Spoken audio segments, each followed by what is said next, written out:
Oi gente, tudo bem com vocês? Esse vídeo é para você que correu para protocolar o projeto do seu cliente, o pedido de orçamento de conexão até o término do dia 7 de janeiro e foi surpreendido com uma reprova da distribuidora de energia, que pode ou não já ter inclusive te comunicado que por causa dessa reprova você não vai ter direito adquirido. Pois bem, gente, vamos analisar um pouquinho quais são as suas opções de ação nessa situação.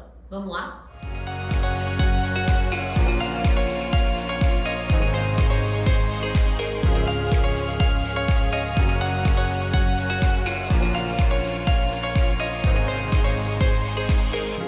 E antes de começar, eu quero te lembrar que esse vídeo é um oferecimento da Genix e da Clamper. Então não deixa de conferir o perfil delas depois que assistir esse vídeo e aproveita que você já está por aqui para deixar o seu joinha, se inscrever e ativar as notificações do canal.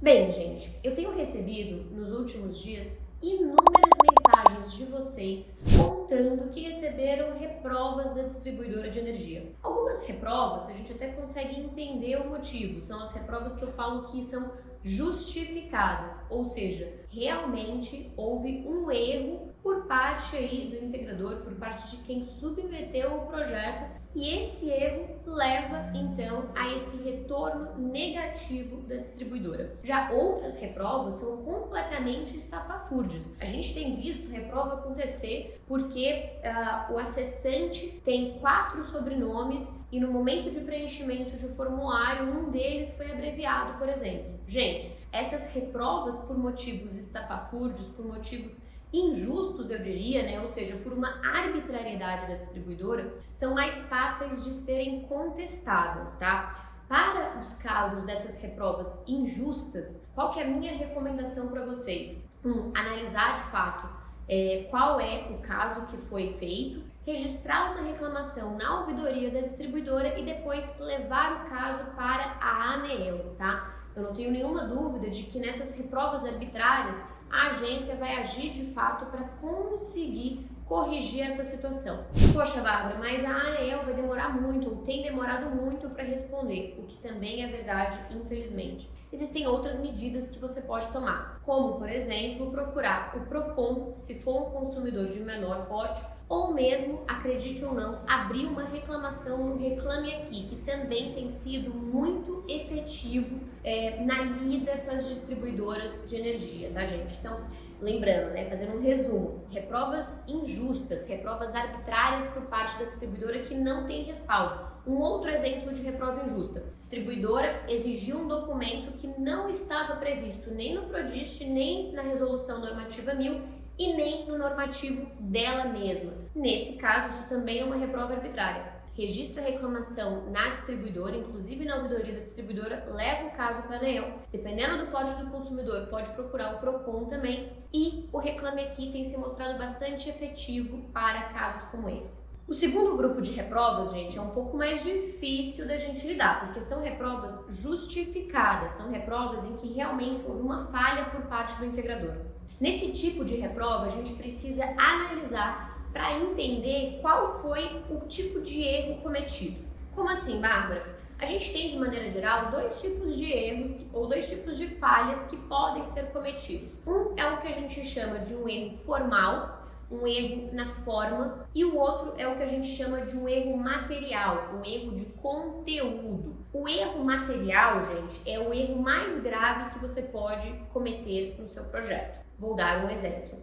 Você apresentou o projeto e fez o estudo de proteção errado, ou então o diagrama unifilar que você apresentou está equivocado, não condiz com o restante da documentação. Isso é um erro material, é um erro que impede ou atrapalha a correta análise da documentação apresentada pela distribuidora de energia.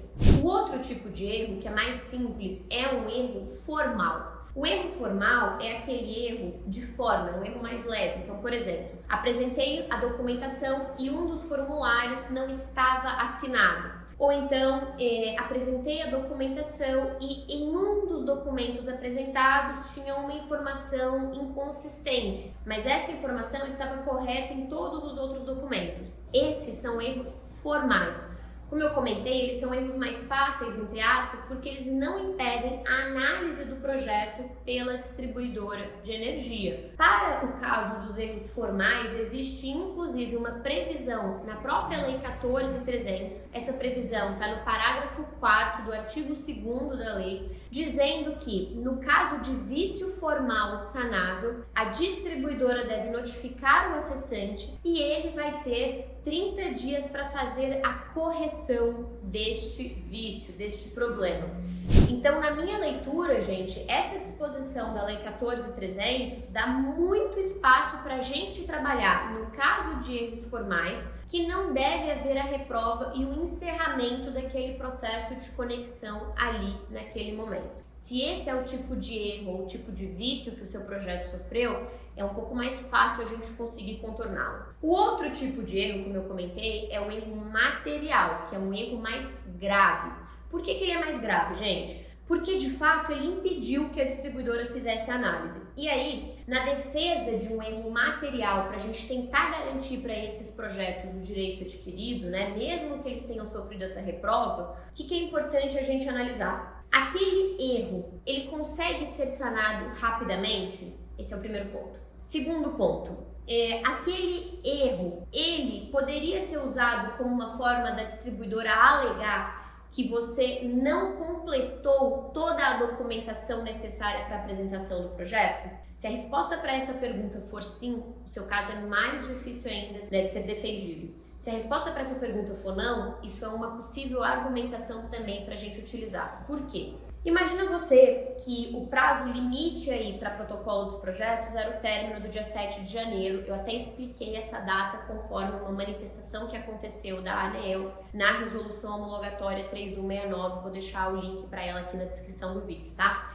Mas, se a gente tinha o prazo limite, né, o final do dia 7 de janeiro, se você apresenta o seu projeto sem um documento essencial do projeto, o que você poderia, o que a distribuidora pode analisar olhando para aquele caso? Poxa, na verdade, a Bárbara, por exemplo, ela não teve tempo de desenvolver todos os documentos daquele projeto. E aí ela protocolou o projeto aqui, faltando documentos essenciais para a sua constituição, para a sua análise, para ganhar tempo, para que então ela pudesse posteriormente desenvolver aqueles documentos faltantes e juntar ao processo. Entende por que nesse caso a defesa é mais complexa? Agora não. Se é um erro material, por exemplo, de novo, né, algum estudo que você fez, mas tinha uma informação equivocada, você cumpriu, você elaborou aquela documentação. Não houve uma má-fé por parte do acessante na apresentação daquela documentação que foi com o erro. Então é sempre importante a gente analisar quais são todas as avenidas possíveis que a gente tem de defesa